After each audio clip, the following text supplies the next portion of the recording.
Hello everyone, कैसे हैं आप सभी का हमारे यूट्यूब चैनल गुरु स्टडी में हार्दिक स्वागत है। हमारे चैनल को लाइक शेयर कमेंट तथा सब्सक्राइब करें और हमारे वीडियो को अंत तक देखा है। जब आपको NCERT math class 10th chapter exercise 13.5 पृष्ठीय क्षेत्रफल आयतन के क्वेश्चन 3, 4 और 5 के बारे में बताएंगे। इससे पहले भी हम आपको एनसीईआरटी मैथ क्लास 10th के चैप्टर 1 से लेकर चैप्टर 13.3-4 तक का वीडियो हम दे चुके हैं, जिसका लिंक आपको डिस्क्रिप्शन या प्लेलिस्ट में मिल जाएगा। अब देखिए, चलते हैं क्वेश्चन 3 की ओर।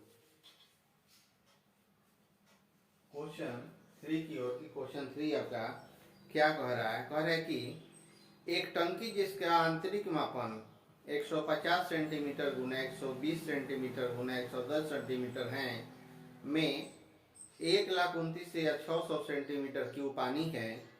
इस पानी में कुछ छिद्र वाली ईंटें तब तक डाली जाती हैं जब तक कि टंकी पूरी तरह ऊपर तक भर न जाए। प्रत्येक ईंट अपने आयतन का 1/17 पानी सोख लेती है। यदि प्रत्येक ईंट की माप 12.5 सेंटीमीटर गुना 7.5 सेंटीमीटर गुना 6.5 सेंटीमीटर है तो टंकी में कुल कितनी ईंटें डाली जा सकती हैं ताकि उसमें से पानी न बहे। अब देखिए, इस क्वेश्चन का हल हम कैसे कर रहे हैं, ध्यान देंगे मेथड के अनुसार। करेंगे टंकी का आयतन। पहले हम क्या करेंगे, क्वेश्चन दिया हुआ है टंकी का आयतन। टंकी का आयतन यहाँ दिया हुआ 150 सेंटीमीटर गुना 120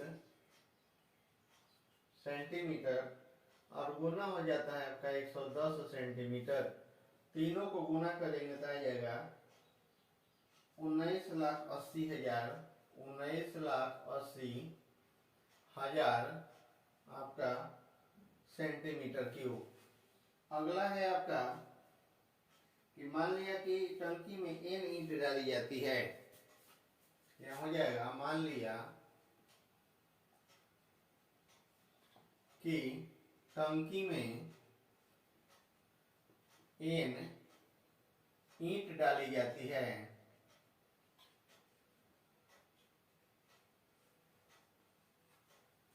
है ताकि उसमें से पानी न बहे, ताकि उसमें से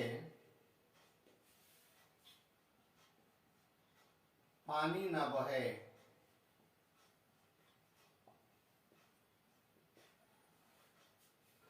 अब आगे क्या है, n ईंटों का आयतन, इसलिए n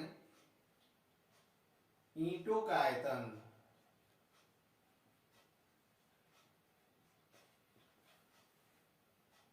हो जाएगा n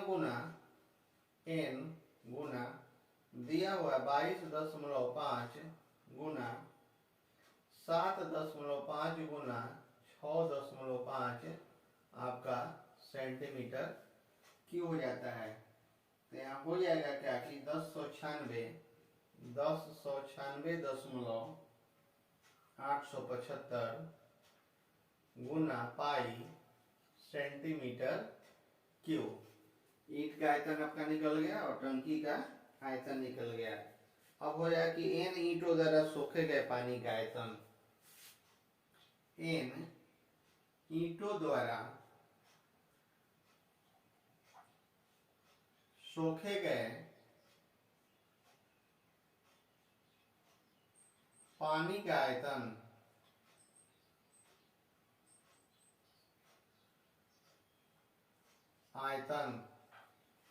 अब यहाँ क्या करना है, पानी का आयतन निकालना है। तो हो जाएगा आपका 1/17 और गुना 1096.875 और गुना हो जाता है आपका n सेंटीमीटर क्यूब। यहाँ भी आपका n है तो ये आपका n ही हो जाएगा, सेंटीमीटर क्यूब। जब इससे हम इसको कटा देंगे तो आपका आ जाता है कितना कि 64.52 n 64.52 गुना हो जाता है n आपका हो जाता है सेंटीमीटर आपका क्यूब हो जाएगा। जब इतना आपका हो गया तो ऊपर में देखेंगे किस लिए,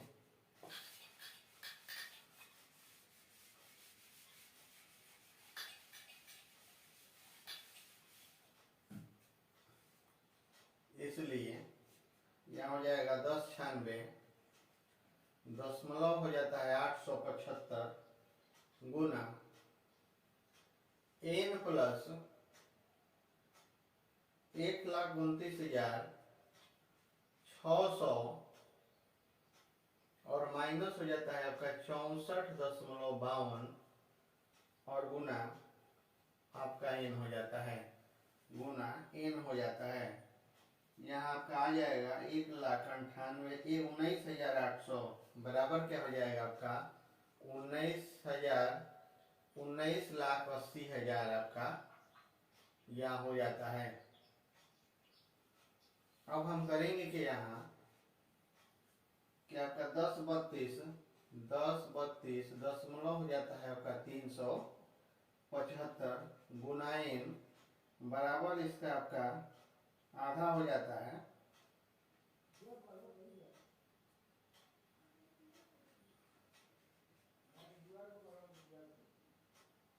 400, इसका आपका आधा हो जाता है। अब हो जाता है आपका n, तो n बराबर हो जाएगा 1,850,400 और बटा में हो जाता है आपका 1032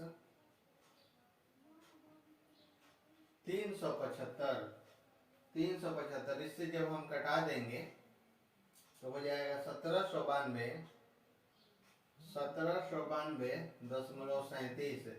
तो n बराबर आपका क्या हो जाएगा 1792 और दशमलव आपका 37। ये क्या हो जाएगा n का मान हो जाएगा या ईंटों की संख्या, इसलिए n बराबर ईंटों की संख्या माने हैं। तो ईंटों की संख्या n बराबर 1792.37। यही आपका क्या हो जाता है आंसर हो जाता है। अगला क्वेश्चन है आपका 4। अगला क्वेश्चन है आपका 4।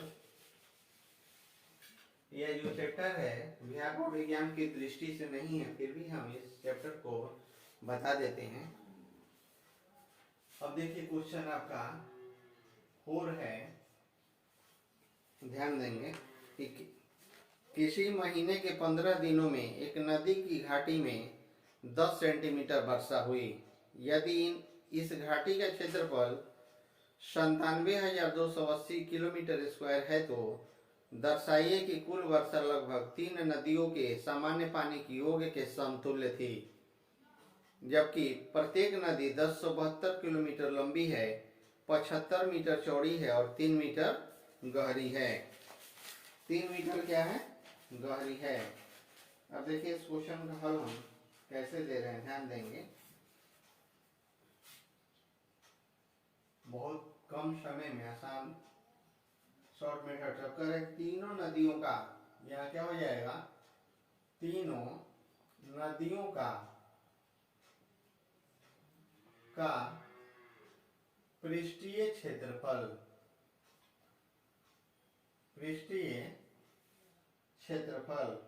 तो हो जाएगा आपका 3 गुना 1072 और गुना हो जाता है आपका 75/1000। 75/1000 आपका हो जाता है किलोमीटर स्क्वायर।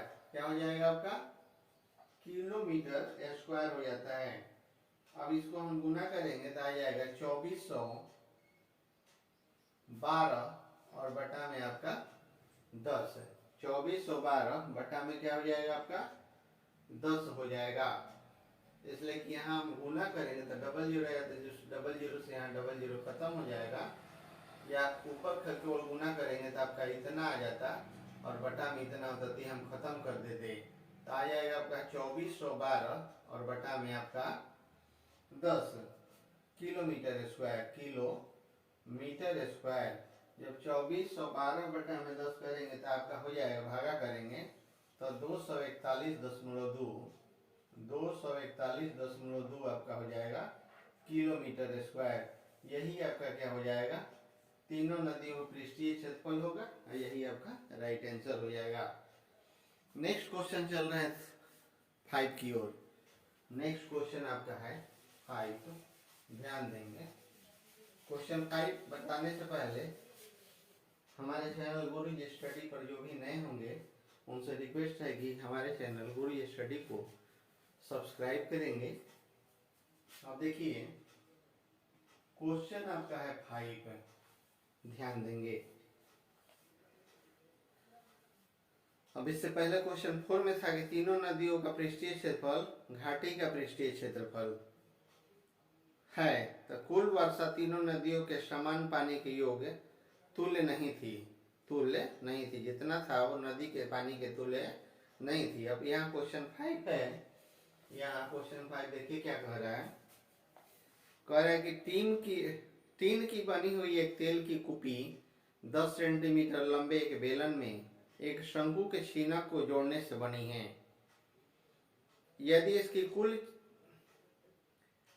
ऊंचाई 22 सेंटीमीटर है, बेलनाकार भाग का व्यास 8 सेंटीमीटर है और कूपी के ऊपरी सिरे का व्यास 18 सेंटीमीटर है, तो इसके बनाने में लगी टीन की चादर का क्षेत्रफल ज्ञात कीजिए, जैसा कि आपको आकृति में दिया हुआ है। सबसे पहले हम क्या करते हैं, आकृति बना लेते हैं। एक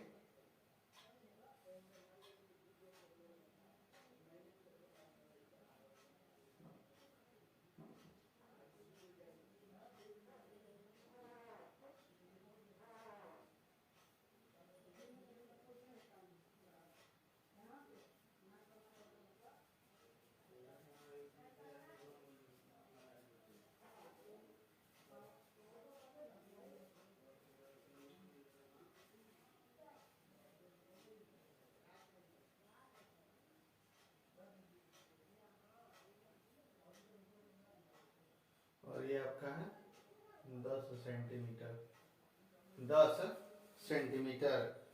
वैसे ही अगर हम फिगर को क्लियर करते हैं तो वांछित टीन का, तो एक टीन का भी दिया हुआ है तो उसका यहाँ हम बना लेते हैं। टीन का दिया हुआ है उसका हम बना लेते हैं।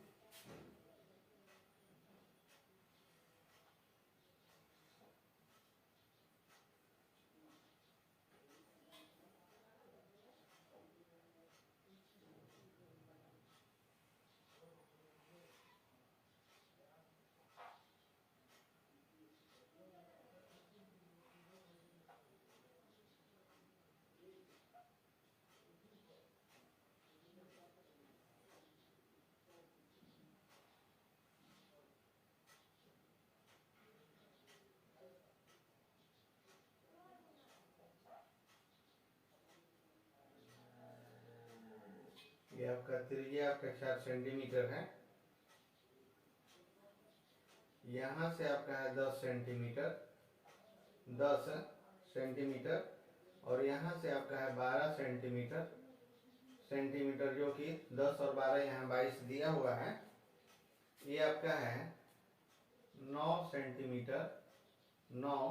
सेंटीमीटर और उसके बाद है आपको, यहाँ से हम इसको क्या मानते हैं, तो की मान लेते हैं और ये आपका n हो गया। ये आपका क्या हो गया, n हो गया। इसी फिगर को हमको लेकर चलना है। अब कह रहा है कि बेलनाकार भाग का व्यास।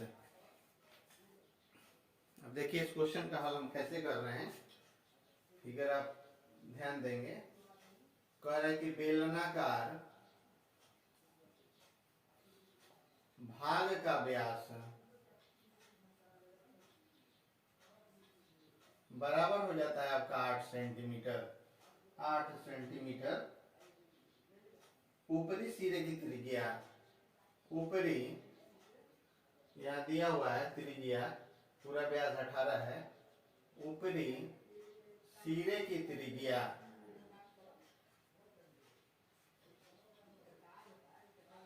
9 सेंटीमीटर अब यहाँ क्या है, यहाँ r बराबर 4 सेंटीमीटर, बड़ा r बराबर है आपका, छोटा r बराबर 4 सेंटीमीटर, बड़ा r बराबर आपका 9 सेंटीमीटर है, 9 सेंटीमीटर है। और h ऊंचाई बराबर है आपका 12 सेंटीमीटर। ऊंचाई कितना है? 12, यहाँ 12 सेंटीमीटर ऊपरी सिरे का। तो किलोमीटर कितना हो जाएगा आपका? किलोमीटर आपका हो जाएगा यहाँ 9 माइनस 4 यानी कि 5 सेंटीमीटर। कैलोरीमीटर हो जाएगा आपका। इसलिए NM स्क्वायर बराबर हो जाता है L स्क्वायर बराबर हो जाता है आपका KM स्क्वायर और प्लस में हो जाता है आपका KN स्क्वायर, स्क्वायर। तो यहाँ हो जाएगा आपका 5 का होल स्क्वायर प्लस 12 का होल स्क्वायर। तो दोनों को करेंगे तो यहाँ हो जाएगा 25 और प्लस हो जाता है आपका 144, यानी कि हो जाता है आपका 169 हो जाता है। तो L स्क्वायर बराबर 169, इसलिए L बराबर अंडर रूट हो जाता है 169, यानी कि हो जाता है आपका 13 सेंटीमीटर। कितना हो जाएगा? 13 सेंटीमीटर। जब 13 सेंटीमीटर हो जाएगा तो आगे क्या करना है? कह रहा है कि अब वांछित तीन का क्षेत्रफल आकृति के कुल पृष्ठीय क्षेत्रफल के बराबर है। आकृति के तीन का क्षेत्रफल क्या है? आकृति के कुल पृष्ठीय क्षेत्रफल के बराबर है। अतः वांछित तीन का क्षेत्रफल, अब हमको क्या निकालना है? वांछित तीन का क्षेत्रफल निकालना है। यहाँ हो जाएगा, इसलिए वांछित तीन का क्षेत्रफल बराबर बेलन का पृष्ठीय क्षेत्रफल प्लस बेलन का पृष्ठीय क्षेत्रफल प्लस छीनक का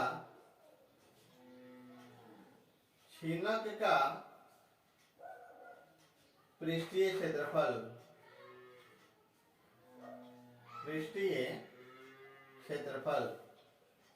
यहाँ हो जाएगा 2 पाई आर एच और plus pi R plus R into आपका एल हो जाएगा। तो यहाँ हो जाएगा 2 गुना 22/7 गुना 4 गुना आपका 10 है और प्लस हो जाता है यहाँ 22/7 इंटू छोटा आर आपका 4 है और बड़ा आर आपका 9 त्रिज्या है और एल आपका कितना है? एल आपका 13 है। यही आपका हो जाता है सेंटीमीटर स्क्वायर।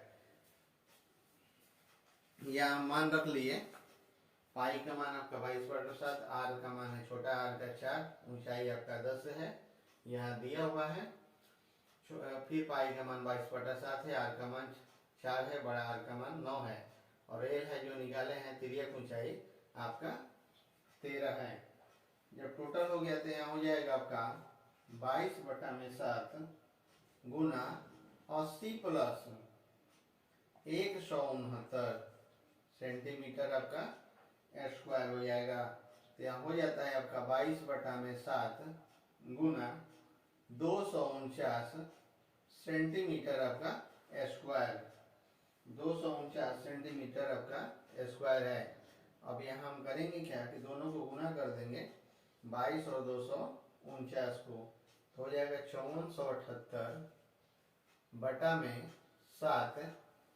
अब 5478 में 7 से भागा करेंगे तो हो जाएगा आपका 782.4/7 आपका सेंटीमीटर स्क्वायर। यही हो जाएगा टीन का पृष्ठीय क्षेत्रफल और यही आपका क्या हो जाता है?